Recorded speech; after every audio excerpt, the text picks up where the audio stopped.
हाय प्यारे बच्चों, आप हैं हैप्पी साइंस चैनल पर और मैं हूं आपका टीचर LK।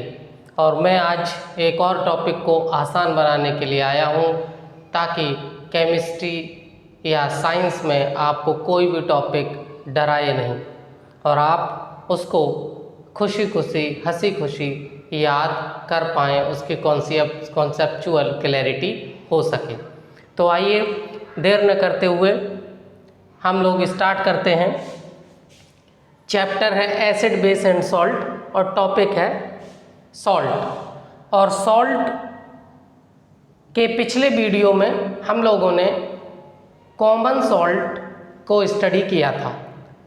कॉमन सॉल्ट मतलब NaCl सोडियम क्लोराइड, और उसकी मैन्युफैक्चरिंग कैसे होगी, वो एक्सट्रैक्ट कहाँ से किया जाएगा, कौन सी वो प्रोसेसेस हैं जिनसे वो एक्सट्रैक्ट किया जाता है, वो हम लोगों ने डिस्कस की थी। साथ ही ये भी पता किया था कि NaCl और कौन कौन से केमिकल्स बनाने में यूज होता है, जिसमें हम लोगों ने NaCl से क्लोर एल्कली प्रोसेस से NaOH यानी कास्टिक सोडा बनाया था।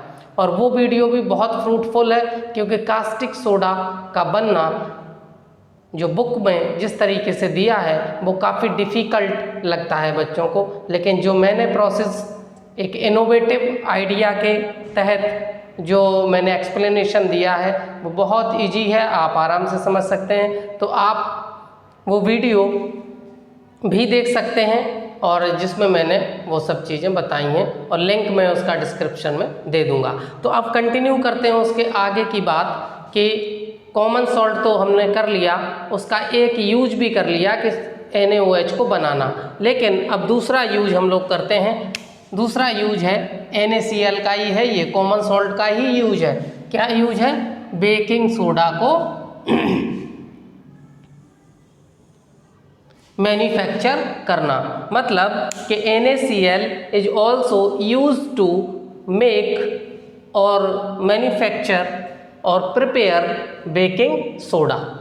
तो अब आइए जानते हैं कि अब बेकिंग सोडा का जो फॉर्मूला है वो है NaHCO3 और इसको बोलते हैं सोडियम बाई कार्बोनेट। अब आइए जानते हैं कि बाई कार्बोनेट और कार्बोनेट में क्या डिफरेंस है।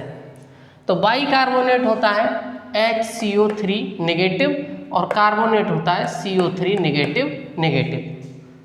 तो बच्चों याद रखना, ये रेडिकल है, ये दोनों ही रेडिकल हैं, और रेडिकल और आयन में क्या डिफरेंस है और इनको कैसे रिमेंबर किया जाएगा और कैसे इनके केमिकल फॉर्मूला बनाने में यूज होगा, इस सब को अगर आपको जानना है तो एक वीडियो कि आप कमेंट बॉक्स में रिक्वायरमेंट लिख सकते हैं कि हमें केमिकल फार्मूला ही बनाना नहीं आता, कोई दो एलिमेंट दिए हैं तो हम उनको केमिकल फार्मूला में किस तरीके से बनाएं ताकि हमें वो आराम से हम बना सकें। तो वो कॉन्सेप्ट भी अगर आपको समझना है तो रिक्वायरमेंट आप कमेंट बॉक्स में लिख देंगे तो मैं उस पर आपकी डिमांड पर वो वीडियो बनाऊंगा। लेकिन वो वीडियो इतना इम्पोर्टेंट होगा कि केमिस्ट्री में सब जगह सारे चैप्टर्स में उस वीडियो का यूज होगा। तो मैं आगे बताता हूँ आपको कि देखो ये तो होता है बाइकार्बोनेट रेडिकल और ये होता है कार्बोनेट। अब इसमें अगर हम Na+, क्योंकि ये नेगेटिव है तो एक पॉजिटिव आयन होना चाहिए इसको न्यूट्रलाइज करके कंपाउंड बनाने के लिए, तो Na+ अगर लगा दूँ तो यहाँ पर बनेगा NaHCO3। तो बाइकार्बोनेट रेडिकल था, सोडियम और लगा दिया तो अब क्या हो जाएगा, ये सोडियम बाई कार्बोनेट। इसी तरीके से CO3 या कार्बोनेट रेडिकल है और इसमें भी दो नेगेटिव है तो दो Na+ लगाने पड़ेंगे। और इसको जब हम लिखेंगे केमिकल फॉर्मूला बनाते हुए तो ऐसे लिखेंगे। तो ये हो गया सोडियम कार्बोनेट, तो इसमें यहाँ पर लिख सकते हैं सोडियम कार्बोनेट। ठीक है, तो अब आपको इतना आसान हो जाएगा ये फॉर्मूला बनाना कि आप आराम से इसको बना सकते हो। कैसे?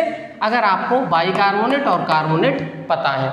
क्योंकि अगर ये आपको पता है तो न सिर्फ सोडियम बाइकार्बोनेट आप बना सकते हो, बल्कि कैल्शियम बाइकार्बोनेट भी बना सकते हो, कैल्शियम कार्बोनेट भी बना सकते हो, मैग्नीशियम बाइकार्बोनेट भी बना सकते हो। तो इतना यूजफुल है। तो बेकिंग सोडा को क्या बोलते हैं, अब आप वहाँ से समझ गए होंगे, इसको बोलते हैं सोडियम बाइकार्बोनेट। बाइकार्बोनेट।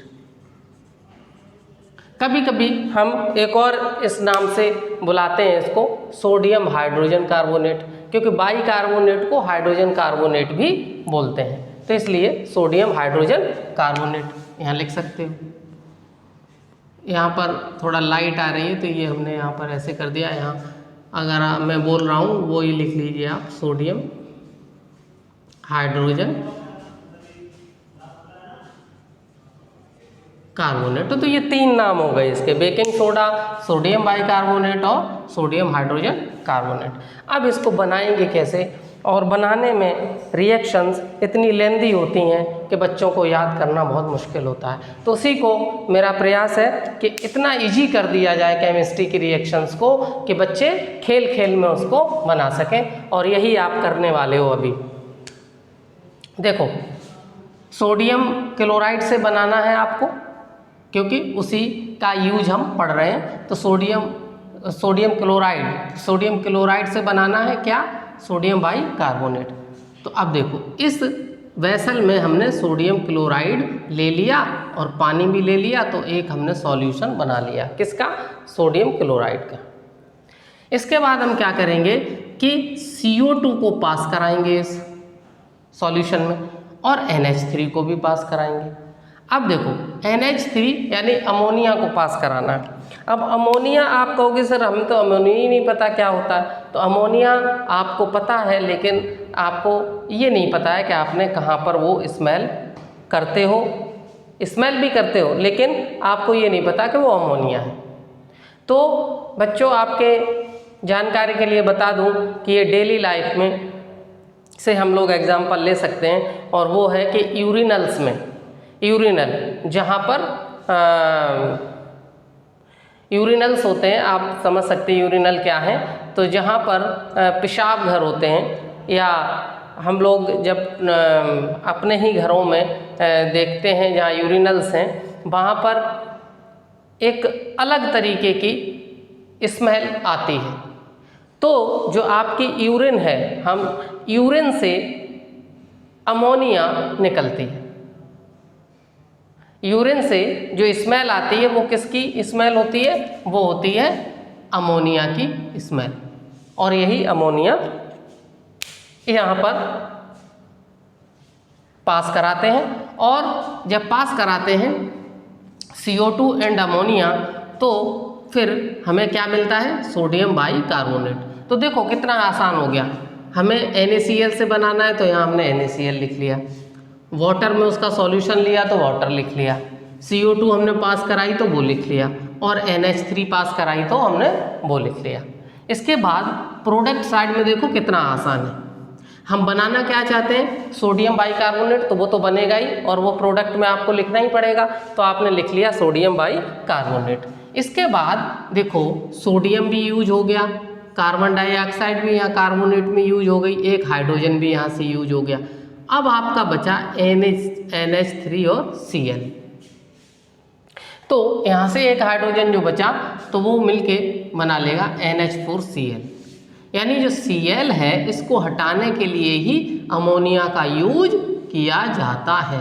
इसको ऐसे भी लॉजिकली इंटरकनेक्ट कर सकते हैं कि जो Cl था सोडियम क्लोराइड का, वो कहाँ जाए, तो उसको हटाने के लिए हमने क्या ले लिया, अमोनिया, और अमोनिया उस Cl को लेके अलग हो जाएगा और क्या बना लेगा, NH4Cl अमोनियम क्लोराइड।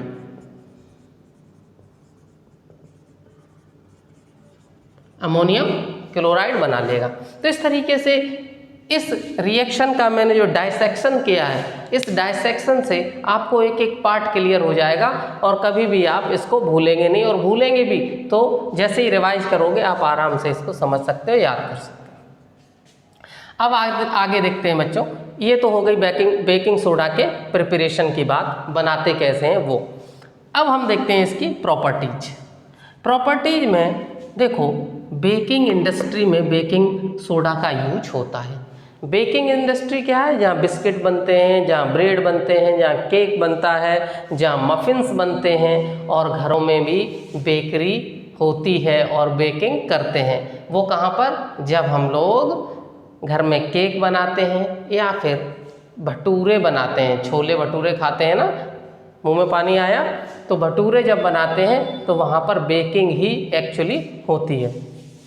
तो उस बेकिंग इंडस्ट्री में ऐसा क्या है इस बेकिंग सोडा में जो बेकिंग इंडस्ट्री में इसका यूज होता है? तो देखो बच्चों, कोई भी सब्सटेंस CO2 अगर रिलीज करता है, कोई भी सब्सटेंस अगर CO2 रिलीज करता है और वो CO2 हम जब डो को फुलाने में, आटा जो होता है ना, मैदा, उसको फुलाने में यूज कर लेते हैं। तो कोई भी सब्सटेंस जब CO2 रिलीज करता है तो उस CO2 को हम डो बनाने में, डो को फुलाने में यूज कर लेते हैं। क्या क्या किस काम में आती है ये CO2?